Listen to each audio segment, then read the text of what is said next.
कहानी ब्रेन नाम की एक लड़की की है जो अपने घर में बिल्कुल अकेली रहती थी। इसका घर टाउन से बाहर होता है। ब्रेन की मॉम की मौत के बाद इसका इस दुनिया में कोई भी नहीं था, तो इसलिए ये अकेले ही रहा करती थी। उसकी मॉम का एक सपना था टाउन का मॉडल बनाने का, जो कि ब्रेन अब उसे पूरा करना चाहती थी। उसने अपने टाउन का पूरा मॉडल तैयार किया था, जिसे ये वक्त के साथ साथ ठीक भी करती रहती और कुछ तब्दीलियां भी। ब्रेन अपना गुजारा करने के लिए कपड़े सिया करती थी। एक दिन जब कपड़े सीने के बाद उन्हें देने जा रही थी तो उसे अपने घर के बाहर अजीब सा दायरा बना हुआ दिखाई देता है, जिसे वो पानी से मिटाने की कोशिश भी करती है मगर नहीं कर पाती। अब खैर वो गाड़ी चलाकर टाउन की तरफ निकल जाती है। रास्ते में उसे एक लड़का मिलता है जिसे वो पसंद किया करती थी, मगर जब वो गाड़ी रोककर उसकी तरफ देखती है वो लड़का वहाँ से चला गया था। यहाँ पर हमें पता चलता है कि टाउन के लोग ब्रेन को बिल्कुल भी पसंद नहीं करते थे, इसलिए उसका घर टाउन से बाहर था। आखिर ऐसी क्या वजह थी जिसका पता हमें आगे जाकर चलेगा। ब्रेन भी यहाँ पर आना तो नहीं चाहती थी, मगर टाउन में आना उसकी मजबूरी थी, क्योंकि यहाँ के कब्रिस्तान में उसकी मॉम दफन थी। इसलिए हर बार वो अपनी मॉम की कब्र पर लाजमी जाती। तभी जब ये उधर जाती है तो उधर भी बहुत से लोग थे। ब्रेन जब उन्हें हाय बोलती है तो कोई भी बेचारी का जवाब नहीं देता, सभी उसे इग्नोर कर रहे थे, मतलब कोई भी उस पर तवज्जो नहीं देता। अब रास्ते में जाते हुए इसे अपनी बचपन की दोस्त मॉड के मॉम डैड दिखाई देते हैं, जिन्हें देखकर ये छुप जाती है। यहाँ पर ये बात तो साफ थी कि इसका टाउन में आना बिल्कुल मना था। ब्रेन खुद अकेली नहीं रहना चाहती थी, बल्कि ये उसकी मजबूरी थी। अब वो घर आकर अपनी बचपन की दोस्त मॉड को खत लिखती है। तभी उसके घर पोस्टमैन डाकिया आता है, जो एक बॉक्स देने आया था जिसमें एक छोटा सा स्कूल था जो इसने अपने टाउन के मॉडल के लिए मंगवाया था। वो स्कूल को अपने मॉडल में रखकर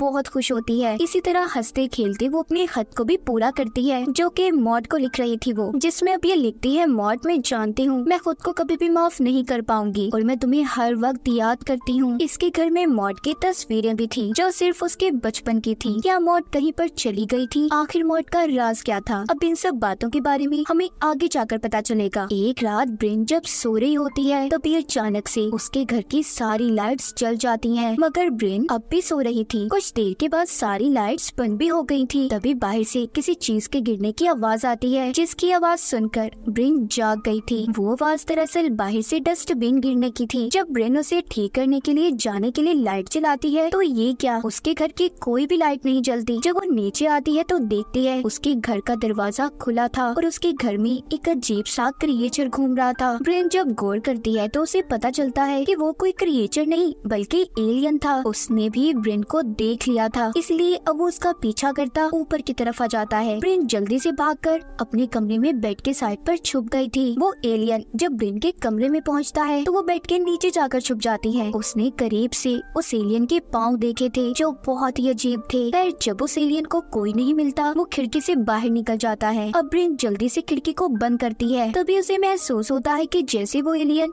उसकी छत पर चल रहा हो, इसलिए वो अब जल्दी से नीचे जाकर अपने दरवाजे को भी बंद कर लेती है। तभी उसके घर की सारी लाइट्स जलने बुझने लगती हैं। जितनी भी इलेक्ट्रॉनिक डिवाइसेस थी वो भी खुद ब खुद चल रही थी। ये सब देखकर ब्रेन पुलिस को कॉल करती है, मगर उसका फोन भी काम नहीं कर रहा था। फोन की भी वही हालत थी जो उसके फ्रिज की थी। दरअसल सब चीजों को वो एलियन ही कंट्रोल कर रहा था। ब्रेन डरकर कोने में जाकर बैठ जाती है। तभी उसके करीब वो एलियन आता है। यहाँ पर ब्रेन ने एलियन के चेहरे को गौर से देखा था, जिसे देखकर वो डर जाती है और उस एलियन को धक्का देकर अपने कमरे की तरफ भागती है। तभी एकदम से घर के दरवाजे में धमाका होता है जो ब्रेन को आकर लगा था। ये सब कुछ भी एलियन नहीं किया था, वो बिना हाथ लगाए उसके घर की हर चीज को कंट्रोल कर रहा था। अब जब ब्रेन टाउन के मॉडल की तरफ जा रही थी तो एलियन उस टेबल को भी गिरा देता है। तभी ब्रेन के हाथ में टेबल की टूटी हुई लकड़ी आती है। यहाँ पर एलियन जब ब्रेन को पकड़ने की कोशिश कर रहा था तो ब्रेन उस लकड़ी के टुकड़े को एलियन के सर में मार देती है, जिससे उस एलियन की वहीं पर मौत हो गई थी। ये देखकर ब्रेन बहुत ज्यादा डर जाती है और सारी रात उस एलियन की लाश के आगे बैठकर गुजार देती है। जब सुबह होती है तो ब्रेन एलियन की लाश पर चादर ढकती है और पुलिस को भी कॉल करती है, मगर उसका फोन डेड था। फोन के साथ साथ घर की सारी इलेक्ट्रॉनिक डिवाइसेस भी खराब हो चुकी थी। इसका मतलब ये सब उस एलियन के मरने की वजह से हुआ था, क्योंकि सब कुछ वो कंट्रोल कर रहा था। ये देखकर ब्रेन अब यहाँ से जाने लगती है, मगर उसकी गाड़ी भी डेड थी। अब वो सोचती है कि उसे क्या करना चाहिए। तभी उसकी नजर अपने सर पर जाती है जहाँ से खून बह रहा था। अब वो जल्दी से नहाने जाती है और तैयार होकर अपने अंदर आने वाले रास्ते के आगे एक सोफा लगाकर बंद कर देती है। दरअसल कल रात एलियन से लड़ाई के दौरान इसका दरवाजा एलियन ने ब्लास्ट कर दिया था। उसने सोफा तो लगा दिया मगर इसका कोई फायदा नहीं था। खैर फिर भी अब वो साइकिल लेकर टाउन की तरफ जाती है, जहाँ पर वो पोस्टमैन की वैन को देखती है। उसका भी बुरा हाल था, यहाँ तक कि जिस लड़की को ब्रिन पसंद करती थी उसका घर भी तहस नहस हो चुका था और उसके घर के बाहर बिल्कुल वैसा ही दायरा बना हुआ था जैसा हमने ब्रिन के घर के बाहर कहानी के शुरू में देखा था। इसके बाद वो जल्दी से पुलिस स्टेशन जाती है, जहाँ पर मॉड के मॉम डैड थे। मॉड की मॉम उसके मुंह पर थूक देती है। इस बात को देखकर ये अंदाजा तो हो गया होगा कि मॉड के घर वाले उससे कितनी नफरत करते थे। ब्रिन इस बात को समझ चुकी थी कि उसे टाउन से कोई मदद नहीं मिलने वाली, इसीलिए वो रोते हुई अपने घर वापस जाती है। मगर रास्ते में उसकी तबीयत खराब हो रही थी, उसे संभालने वाला भी कोई नहीं होता। ब्रिन को ये समझ आ गई थी कि उसका इस टाउन में कोई भी नहीं है और उसका घर तो एलियन के हमले से तबाह हो गया। इसलिए जब वो अपने सामने से गुजरती हुई बस को देखती है, उसने यहाँ से जाने का फैसला कर लिया था कि इस टाउन को छोड़कर वो हमेशा हमेशा के लिए चली जाएगी। तभी हम देख पाते हैं टाउन के सभी घरों के सामने वो ही एक गोल दायरा था जो हमने ब्रिन के घर के बाहर कहानी के शुरू में देखा। मतलब यहाँ पर भी एलियन का हमला होने वाला था। वो दायरा एलियंस ने ही बनाया था। तभी बस में बैठे ब्रिन पर पोस्टमैन हमला कर देता है। दरअसल वो एलियन के कंट्रोल में था। उसके गले में कोई ऐसी चीज थी जिससे एलियन का इंसानों पर कब्जा हो चुका था। एलियन नहीं चाहते थे कि कोई भी इंसान इस टाउन को छोड़कर चला जाए, इसलिए पोस्टमैन भी ब्रिन को रोक रहा था। उस बस में और भी बहुत से लोग थे जो एलियंस के कब्जे में थे। अब उनसे बचते हुए ब्रिन भागकर एक चर्च में आ जाती है, मगर वहाँ का दरवाजा बंद था। पास ही में वो एक कब्रिस्तान देखती है। अब वो उसके अंदर एक कब्र के पास जाती है जो कि मॉड की थी, यानी कि इसके बचपन की दोस्त मर चुकी थी, जो कि ब्रिन की गलती की वजह से मरी थी और इसीलिए टाउन के सभी लोग इससे नफरत करते थे, खास तौर पर मॉड के मॉम डैड। कहानी में एक पहलू तो क्लियर हो गया, मॉड मरी हुई थी जिसकी वजह ब्रिन खुद थी, इसीलिए वो अपने दोस्त को खत लिखती रहती कि वो उसे माफ कर दे, वो बहुत शर्मिंदा है। तभी ब्रिन की नजर जब आसमान पर जाती है तो देखती है हर तरफ काले बादल छा गए हैं। आसमान पर बहुत सारी एलियन स्पेसशिप थे। वो डर कर जब वहाँ से भागती है तो आगे वो उसी लड़के के घर पहुँचती है जिसको वो पसंद करती थी। वहाँ पर और भी बहुत से लोग थे जो सभी आसमान की तरफ हाथ ऊपर करके खड़े हुए थे। उन सब के गले के अंदर भी वही चीज थी जो हमने पोस्टमैन के गले के अंदर देखी। इसका मतलब इन पर भी एलियंस का कब्जा था। आगे जब ब्रिन अपने घर पहुंचती है तो देखती है उस एलियन की लाश अब भी वहीं पर पड़ी थी जिसको इसने मारा था। उसके मुंह से अजीब सा लिक्विड निकल रहा था। जब वो आसमान पर दोबारा देखती है काले बादल चारों तरफ थे। ब्रिन समझ चुकी थी कि एलियंस का हमला दोबारा होने वाला है, इसलिए वो डरने के बजाय एलियंस का मुकाबला करने की तैयारी में लग जाती है। घर के अंदर जाकर वो एक लाइटर उठाती है और साथ ही एक कटर पानी को उबलने उसने चूल्हे पर रख दिया था। फिर खिड़कियां दरवाजे सभी बंद कर देती है। उसके घर के बाहर वाला दरवाजा जो टूटा हुआ था वहाँ पर वो एक चादर कीलों से लगा देती है। थोड़ी देर बाद कीलें जो इसने ठोकी थी खुद ही बाहर निकलकर गिर जाती हैं, क्योंकि यहाँ पर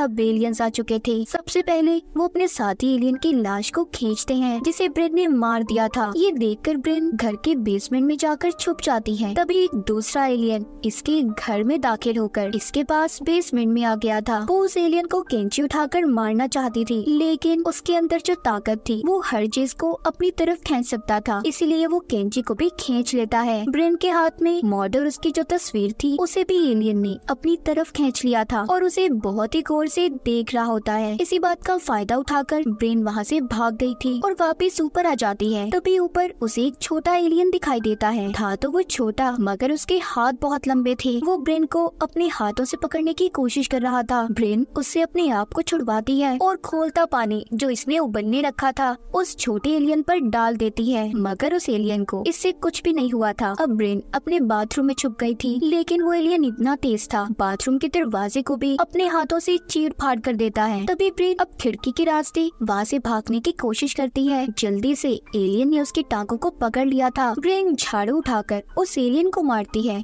लड़ाई के दौरान झाड़ू का डंडा भी टूट जाता है। अब उसी टूटे हुए डंडे को ब्रिन उस एलियन के कंधे में मारती है। उसे अलमारी से लटका दिया था, फिर उसके सर में अलमारी का दरवाजा देकर मारती है। इतनी कोशिश के बाद आखिरकार उसने उस एलियन को मार दिया था। ब्रिन जब बाहर आती है तो एक और एलियन उसका इंतजार कर रहा था, जिसके हाथों के साथ साथ टांगे भी बहुत लंबी थी। यहाँ पर ब्रिन कुछ समझ नहीं पाती। तभी पीछे से पोस्टमैन आकर उसे अपने साथ ले जाता है, जो कि अब भी एलियन एलियंस के कंट्रोल में था। बाहर जो एलियन था वो इशारे से अपने साथियों को यहाँ पर बुलाता है। एलियंस का स्पेसशिप वहाँ पर आ चुका था, जो कि अब ब्रिन को अपने साथ ले जाना चाहते थे क्योंकि वो उनके साथियों को मार रही थी। तभी जब स्पेसशिप से सफेद रोशनी नीचे की तरफ आती है तो उस रोशनी की तरफ ब्रिन पोस्टमैन को धक्का दे देती है, लेकिन कुछ देर के बाद वो वापस जमीन पर आकर गिर जाता है। यहाँ पर मतलब साफ था, वो एलियन सिर्फ ब्रिन को ही यहाँ पर लेने आए थे। लंबी टांगों वाला एलियन भी ब्रिन के पीछे था, वो उसके घर के ऊपर चढ़ जाता है। तभी जल्दी से ब्रिन अपनी गाड़ी में जाकर छुप गई थी, लेकिन एलियन वहाँ पर भी आ चुका था। ब्रिन जल्दी से गाड़ी से बाहर आती है और उस एलियन को गाड़ी में ही बंद करके उस पर जलता हुआ लाइटर छोड़ देती है, जिससे गाड़ी में बहुत बड़ा धमाका होता है। वो एलियन भी ब्लास्ट होने की वजह से मर गया था, मगर अब भी एलियंस के स्पेसशिप से निकलने वाली सफेद रोशनी ब्रिन का पीछा कर रही थी। वो भागते हुए अपने घर के अंदर आ जाती है। तभी उसे अंदर एक और एलियन मिलता है जो पहले बेसमेंट में इसके पीछे आया था, जो उसे मारने की बजाय उसकी तस्वीरों को गौर से देख रहा था। तभी पीछे से ब्रिन उस एलियन पर हमला करने का सोचती है, लेकिन एलियन को इस बारे में पता चल चुका था, इसलिए वो ब्रिन पर हमला करके उसे दूर फेंकता है। और अब एक लाल रोशनी ब्रिन के घर के अंदर आती है, जिसने उसे फ्रीज कर दिया था, यानी कि वो वहाँ पर जम गई थी। अब एलियन उसके पास आता है और अपने मुंह से अजीब सी चीज निकालता है। दरअसल ये पैरासाइट की तरह काम करता था। इन एलियंस का ये एक हथियार था जिसको वो उसके मुंह में डाल देता है। इस तरह वो दूसरे लोगों की तरह ब्रेन को भी कंट्रोल कर सकता था। मतलब जितने भी लोग एलियंस के कंट्रोल में थे उन सबके गले में यही पैरासाइट था। तभी ब्रेन जाग जाती है। देखने में ऐसा लग रहा था कि जैसे वो सपने से जागी हो। असल में अब वो पैरासाइट ब्रेन के जिस्म पर हावी हो चुका था। उसके दिमाग को पूरी तरह से उसने अपने कंट्रोल में कर लिया था। ब्रेन को उसने उसके सपनों की दुनिया में फंसा दिया था, जहाँ पर वो अपने टाउन वाली दुनिया और मॉड के साथ जिंदगी गुजारेगी।